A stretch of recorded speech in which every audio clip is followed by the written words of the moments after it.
Hi friends, ఈరోజు గుత్తి వంకాయ ఎలా చేయాలో చూద్దాం.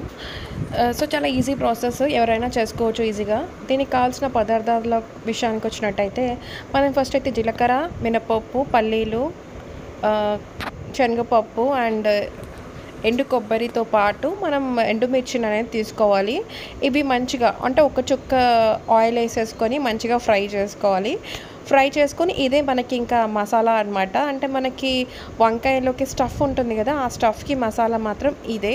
సో ఇది మాత్రం మనం రుబ్బి పక్కన పెట్టేసుకుందాం. దీన్ని కొంచెం చింతపండు రసం వేసుకొని రుబ్బుకోవాలి. అప్పుడు కొంచెం మంచిగా మెదుగుతుంది, లేదంటే పొడి పొడిగా వండిపోతుంది కదా. మనకి స్టఫ్ కూడా పెట్టుకోవడానికి వీలుగా ఉండడానికి కొంచెం చింతపండు రసం. సో మనమైతే ఆయిల్ వేసేసుకొని నెక్స్ట్ ప్యాన్లోకి వంకాయలు అయితే ఈ విధంగా వేసేసుకుందాం. అంటే నేను 4-5 ఏమంటారు 4-5 ఘాట్లు అయితే పెట్టాను వంకాయలకి.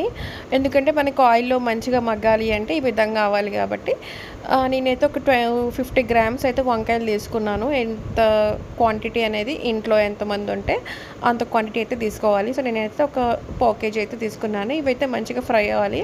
ఉప్పు వేయాలి. ఉప్పు వేస్తే ఏంటంటే మంచిగా మగ్గుతాయి అన్నమాట. ఈ విధంగా చూసారు కదా, మనకి మగ్గితేనే మనకి ఆ స్టఫ్ అనేది లోపలికి వెళ్ళిపోయి చాలా బాగుంటుంది. సో మనం ఎంత బాగా ఫ్రై చేసుకుంటే అంత టేస్టీగా ఉంటుంది. వంకాయ అనేది టేస్ట్లెస్ అంటారు కదా, దీంట్లో వేసే మసాలాలే మనకి మెయిన్. సో ఇది కూడా అంతే. సో మనమైతే మంచిగా ఫ్రై చేసేసుకుందాం. ఈ విధంగా వంకాయలని ఫ్రై చేసుకున్నాం కదా, బాగా ఫ్రై అయింది. ఇప్పుడైతే మనం మసాలా ఉంటుంది కదా, మనం ఆల్రెడీ రుబ్బి పెట్టుకున్న మసాలాను అయితే వేసేసుకొని బాగా కలుపుకోవాలి. మనం ఇందులోకి స్టఫ్ చేసుకోవచ్చు, కానీ ఇవి చాలా బాగా ఉడికాయి కాబట్టి మనం ఈ విధంగా చేసుకుంటే బాగా కలిసిపోతాయి వంకాయ లోపలికి చొచ్చుకుపోయి. కూర కూడా చాలా టేస్టీగా ఉంటుంది. సో ఈ విధంగా మనం కలిపేసుకోవాలి. దీన్ని చూడండి, ఇలా కలిపేసుకొని ఒక 5 మినిట్స్ 10 మినిట్స్, అంతకు మించి అయితే అవసరం లేదు. ఒక 10 మినిట్స్ మనం దీన్ని వదిలేయాలి. ఈ విధంగానే వంకాయకి గుత్తి వంకాయ లోపలికి స్టఫ్ అంతా పోయి చాలా టేస్టీగా ఉంటుందన్నమాట.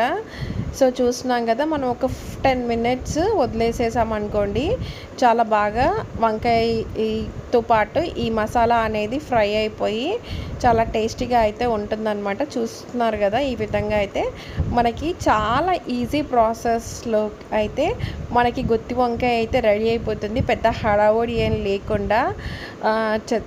కొంతమంది చాలా హడావుడి చేస్తుంటారు, అసలు ఏమీ అవసరం లేదు.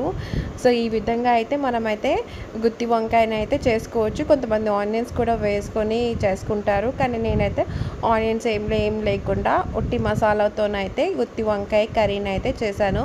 సో ఈ సింపుల్గా అనిపిస్తుంది కదా మీకు కూడా నచ్చినట్లయితే లైక్ చేయడం అయితే మర్చిపోవద్దు. అండ్ ఇది ఎలా ఉందో కామెంట్స్లో అయితే చెప్పండి. Thank you so much for watching friends. Good morning and have a nice day to you.